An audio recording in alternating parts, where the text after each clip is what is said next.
भारत के आगे झुके अमेरिकी राष्ट्रपति टैरिफ लगाकर भारत को बर्बाद करने की धमकी देने वाले अमेरिकी राष्ट्रपति डोनाल्ड ट्रंप के तेवर ढीले पड़ गए हैं।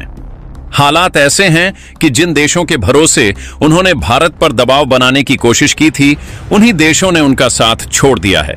यूरोपीय संघ, ब्रिटेन और फ्रांस, जर्मनी जैसे देश जो अब तक हर बात पर अमेरिका के साथ खड़े रहते थे, वे अब डोनाल्ड ट्रंप के फैसलों से पीछे हट रहे हैं। इसका सीधा असर अमेरिकी अर्थव्यवस्था पर पड़ रहा है। अमेरिका मंदी की ओर बढ़ रहा है। अमेरिकी डॉलर में लगातार गिरावट देखी जा रही है। इन सब के बीच डोनाल्ड ट्रंप ने भारत के सामने घुटने टेकने जैसे कदम उठाने शुरू कर दिए हैं। उन्होंने भारत के साथ संबंध सुधारने की कोशिशें तेज कर दी हैं और बातचीत को आगे बढ़ाने के लिए भारत दौरे की बात कही है।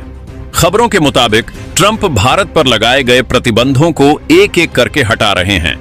ऐसा कहा जा रहा है कि वह प्रेस ब्रीफिंग के दौरान कई बड़ी बातें छिपाने की कोशिश कर रहे हैं, क्योंकि वह धीरे धीरे भारत के प्रति अपना रुख नरम कर रहे हैं। सबसे पहले उन्होंने भारत पर लगे कई प्रतिबंधों को वापस ले लिया है। अमेरिका ने रूस से खरीदे गए कच्चे तेल पर लगे प्रतिबंध को भी हटाने का फैसला किया है। साथ ही अब डोनाल्ड ट्रंप ने भारत से एक बड़ी गुहार लगाई है। दरअसल कुछ समय पहले ही डोनाल्ड ट्रंप और भारत के प्रधानमंत्री नरेंद्र मोदी के बीच लगभग 4 घंटे तक गुप्त बातचीत हुई थी। फोन कॉल के दौरान ट्रंप ने पीएम मोदी से अपने भारत दौरे के बारे में भी बात की और कहा कि वह जल्द भारत आना चाहते हैं। उन्होंने टैरिफ समझौते को लेकर भी बातचीत को आगे बढ़ाने का फैसला किया है। मौजूदा हालात में डोनाल्ड ट्रंप के पास कोई और रास्ता नहीं बचा है, क्योंकि अमेरिका को भारत के अलावा कोई और देश नजर नहीं आ रहा। अमेरिका को अपनी अर्थव्यवस्था और अपने उत्पादों के लिए बाजार नहीं मिल रहा। यही वजह है कि अब ट्रंप भारत के साथ उस टैरिफ को सुधारने पर जोर दे रहे हैं जिस पर अब तक अमेरिका अड्डा हुआ था। यह वही डोनाल्ड ट्रंप हैं जिन्होंने कुछ दिन पहले कहा था कि वे भारत पर इतना टैरिफ लगाएंगे कि भारत का दिमाग घूम जाएगा। इसके बाद उन्होंने टैरिफ युद्ध को सुलझाने के लिए भारत आने वाली अमेरिकी टीम की यात्रा भी रद्द कर दी थी। लेकिन अब वही ट्रंप खुद भारत यात्रा पर आने वाले हैं। उन्होंने प्रेस ब्रीफिंग में यह जानकारी दी है कि वह भारत और अमेरिका के बीच टैरिफ मामलों को सुधारने के लिए जल्द ही दिल्ली में दिखाई देंगे। दुनिया एक बार फिर भारत और अमेरिका की दोस्ती को दिल्ली में देखने जा रही है। दरअसल डोनाल्ड ट्रंप का यह पूरा प्लान अपनी अर्थव्यवस्था को बचाने का है। भारत दौरे से पहले ही उन्होंने भारत के सामने बहुत बड़ी गुहार लगाई है। बातचीत के दौरान ट्रंप ने पीएम मोदी से अमेरिकी उत्पादों पर भारत द्वारा लगाए गए प्रतिबंधों को वापस लेने की अपील की है। उन्होंने कहा है कि उम्मीद है कि भारत जल्द ही उन दिग्गज अमेरिकी कंपनियों से प्रतिबंध हटा लेगा जो भारत में काम कर रही हैं। आपको बता दें कि भारत ने अमेरिका की सोयाबीन, कैलिफोर्निया बादाम और अन्य सामानों के साथ साथ प्रोसेस्ड फूड और बेवरेज पर भी प्रतिबंध लगा रखा है। कोका कोला और पेप्सी जैसी कंपनियों को भी भारत ने प्रतिबंध के दायरे में रखा है और इन पर 40% का अतिरिक्त टैक्स लगा दिया है। यानी अगर ये कंपनियां भारत में रहकर भी काम कर रही हैं, तो भी उन पर 40% का टैरिफ अतिरिक्त लगाया जाएगा, जिससे अमेरिका को बड़ा नुकसान होने की संभावना है। दूसरी ओर भारत ने अमेरिका से होने वाले आयात और अमेरिका से आने वाले टेक्सटाइल उत्पादों पर भी प्रतिबंध लगाने की बात की थी, जिसके बाद अमेरिका में भारी तनाव देखा गया था। अब इसी बात को लेकर अमेरिका भारत के आगे झुक चुका है। डोनाल्ड ट्रंप ने भारत से इन प्रतिबंधों को वापस लेने की अपील की है। डोनाल्ड ट्रंप का पूरा दिल्ली प्लान अब साफ समझ में आ रहा है।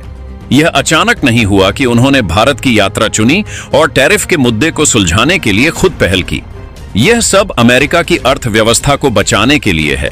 यह भी ध्यान देने वाली बात है कि भारत की कूटनीतिक चाल ने एक बार फिर अमेरिका को घुटने टेकने पर मजबूर कर दिया है। यह कहा जाए तो अमेरिका के टैरिफ का समर्पण का समय आ गया है और अमेरिका उसी दिशा में आगे बढ़ना शुरू हो गया है। इस बात पर रूस ने अमेरिका और चीन के राष्ट्रपतियों पर तंज भी कसा है। दोस्तों, अमेरिका अब बेहतर समझ चुका है कि उसके टैरिफ का भारत पर कोई असर नहीं हो रहा है।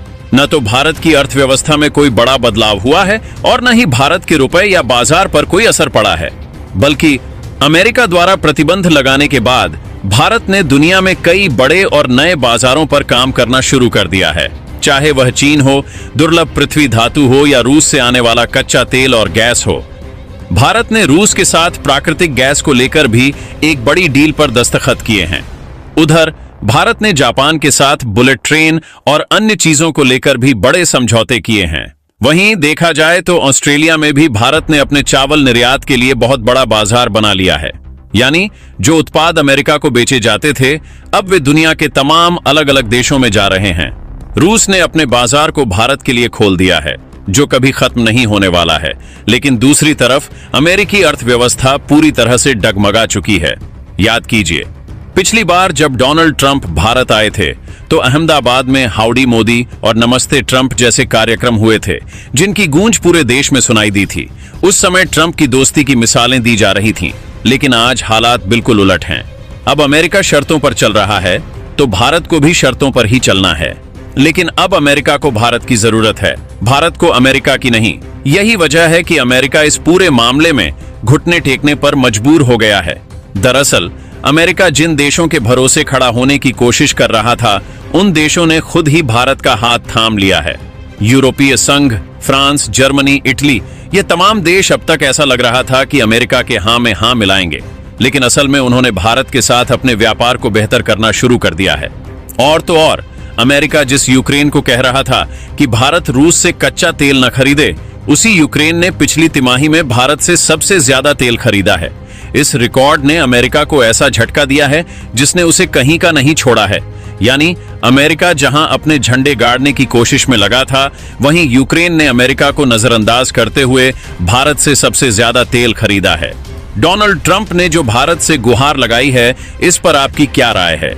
क्या आप चाहेंगे कि भारत को अब अमेरिकी उत्पादों से प्रतिबंध हटा लेना चाहिए? क्या भारत को कुछ ऐसे कदम उठाने चाहिए जिससे अमेरिका की उन कंपनियों को जो भारत में काम कर रही हैं, उन्हें कुछ फायदा फिर से मिलना शुरू हो जाए? या फिर भारत को अपनी सख्ती पर अड़े रहना चाहिए और इसे और भी ज्यादा बढ़ा देना चाहिए? क्योंकि अगर देखा जाए तो पूरी की पूरी गेंद भारत के पाले में है। भारत इस समय जो चाहे वह कर सकता है। भारत की अर्थव्यवस्था स्थिर है, लेकिन वहीं अमेरिका मंदी की ओर बढ़ रहा है। यह मैं नहीं, बल्कि अमेरिका के कई बड़े अखबार और समाचार एजेंसियां छाप रही हैं।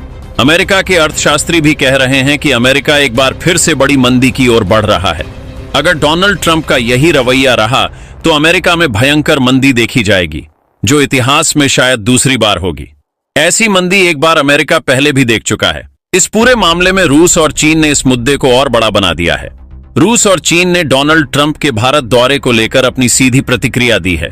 रूस ने तो साफ कह दिया है कि अमेरिका शंघाई सहयोग संगठन की बैठक से डरा हुआ है, और यह सच भी है। जैसा कि आप सुन रहे हैं, डोनाल्ड ट्रंप शंघाई सहयोग संगठन की बैठक से काफी डरे हुए हैं। वे इसलिए डर चुके हैं क्योंकि अमेरिका को भारत, रूस और चीन की तिकड़ी का डर सता रहा है कि अमेरिका अपनी विश्व शक्ति को खो रहा है। जो अमेरिका अब तक पूरी दुनिया को चौंकाने की कोशिश में था, वही आज खुद इन दोनों देशों की ताकत से चौंक रहा है। यह साफ है कि इन देशों ने अमेरिकी डॉलर को भी झटका दिया है। सीधे तौर पर चीन और भारत के बीच अब दुर्लभ पृथ्वी धातु से लेकर बड़े बाजार विकसित करने के लिए डॉलर की जरूरत नहीं पड़ने वाली है। यही हाल भारत ने जापान के साथ भी किया है, और यह हाल रूस के साथ हमारा पहले से ही चल रहा है। यानी हमें डॉलर की जरूरत है ही नहीं, और अमेरिका के डॉलर को दरकिनार कर दिया गया है। अमेरिका कितना भी कर ले, लेकिन भारत और इन देशों के व्यापार पर कोई असर नहीं डाल सकता है। वहीं अमेरिका का सबसे बड़ा प्लान और सबसे बड़ा सपना, जो कि दक्षिण चीन सागर था, वह धरा का धरा रह गया है। जिस दक्षिण चीन सागर को अमेरिका नियंत्रित करने की कोशिश में था और जिसमें वह अपनी नौसेना को तैनात करके भारत के कंधे पर बंदूक रखकर चलाने की कोशिश कर रहा था, अब वह कंधा भारत ने हटा लिया है, जिसके चलते अमेरिका की लगभग 22 नौसेना की नावें अब दक्षिण चीन सागर से वापस अमेरिका के लिए रवाना हो चुकी हैं। और वास्तव में देखा जाए तो यह अमेरिका की कूटनीतिक हार है। अब तक जो लोग कह रहे थे कि यह भारत की कूटनीतिक हार है कि अमेरिका की तरफ से 50% टैरिफ लगा दिया गया है, उन्हें यह बताना जरूरी है कि यह कूटनीतिक हार भारत की नहीं बल्कि अमेरिका की हुई है, क्योंकि भारत की अर्थव्यवस्था में विकास देखा गया है और अमेरिका की अर्थव्यवस्था में मंदी का दौर बढ़ रहा है। भारतीयों ने अपने रक्षा उत्पादों से लेकर रक्षा क्षेत्र में विकास किया है, लेकिन अमेरिका को दक्षिण चीन सागर से बाहर निकालने के लिए अब भारत का कंधा नहीं मिलेगा। अगर पूरे मामले को देखा जाए तो भारत को एक के बाद एक कई बड़े नए बाजार मिल चुके हैं, लेकिन अमेरिका के उत्पादों के लिए कहीं बाजार नहीं है। अमेरिका की तमाम दिग्गज कंपनियां यहां तक कि अमेरिका की जो सेवा प्रदाता कंपनियां हैं उन पर भी अब गाज गिरने वाली है। भारत ने साफ किया है कि आने वाले कुछ समय में भारत गूगल सहित इंस्टाग्राम और फेसबुक के लिए भारत के अंदर विकल्प विकसित करेगा और इन्हें जल्द ही भारत से बाहर का रास्ता भी दिखाया जाएगा। इन सब चीजों ने अमेरिका के अंदर डर का माहौल पैदा कर दिया है। वहीं अगर देखा जाए तो भारत ने दूसरी तरफ अमेरिकी टैरिफ से रक्षा करने के लिए अपने किसानों के लिए विकास का बहुत बड़ा क्षेत्र खोल दिया है। आपने देखा होगा कि भारत ने कुछ समय पहले ही अपनी टैक्स की नई दरें जारी की हैं और इन टैक्स दरों में आप देखेंगे तो भारतीयों के कृषि उत्पादों से जुड़े हुए, साथ ही टेक्सटाइल उद्योगों से जुड़े हुए वह उत्पाद जो अब तक अमेरिका भारत से खरीद रहा था और अब अमेरिका ने उन पर प्रतिबंध लगाया है, उन पर भारत ने सीधे जीएसटी दरें कम कर दी हैं। इसका साफ मतलब आप समझ सकते हैं, भारत ने अपने किसानों और अपने उद्योगों के लिए बहुत बड़ा कदम उठाया है। भारत ने यह किया है कि भले ही अमेरिका में भारत के कपड़े नजर न आ रहे हों, लेकिन अब भारत के अंदर ही उनका उपभोग बढ़ाया जाए और सबसे बड़ी बात, भारत अपने आसपास के दूसरे देशों के लिए बड़े बाजार खोले।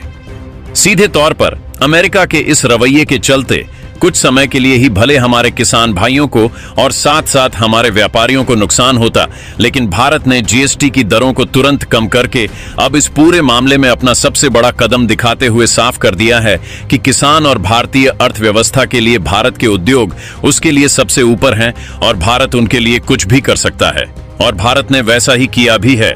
वहीं अमेरिका अपना भला ही प्रतिबंध लगा रहा हो, लेकिन अब भारत अपने देश के नागरिकों से भी एक और गुजारिश कर रहा है। दरअसल हमें खुद भी यह समझना होगा कि अगर हम भारतीय उत्पादों को प्राथमिकता न देकर अमेरिकी या विदेशी उत्पादों पर निर्भरता ऐसे ही बढ़ाएंगे तो आने वाले समय में ये अमेरिकी उत्पाद इतने ज्यादा ऊंचे दाम के साथ भी हमारे देश में बेचे जाएंगे, लेकिन हमारे खुद के व्यापारी और हमारे खुद के विश्व स्तर के नंबर 1 टेक्सटाइल उद्योग जो भारत कहा जाता है, अगर हम अपने खुद के देश के कपड़े नहीं पहन रहे हैं तो वास्तव में हम पिछड़े हैं। हमें समझना होगा कि हमें खुद के उत्पादों पर अपनी निर्भरता बढ़ानी होगी। भारत को यह करना होगा कि उसका हर एक नागरिक स्वदेशी उत्पादों पर अपनी प्रतिबद्धता दिखाए, तभी आप एक सच्चे देशभक्त या फिर यूं कह लीजिए देशवासी कहलाएंगे।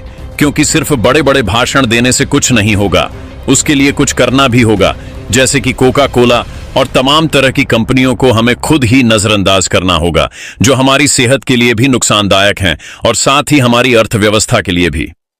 खैर, यह बात तो समझाने के लिए जरूरी रही, लेकिन इस वीडियो को आप जरूर दूसरों तक साझा कीजिएगा ताकि लोग वास्तव में समझ सकें कि असल में भारत की आज जरूरत क्या है और किस तरह से हम इन सभी चीजों से छुटकारा पा सकते हैं जो कि अमेरिका हम पर दबाव बना रहा है। और अब दोस्तों, आपको हमारी यह वीडियो कैसी लगी कमेंट बॉक्स में जरूर बताएं। मिलते हैं अगले वीडियो में, तब तक के लिए जय हिंद जय भारत।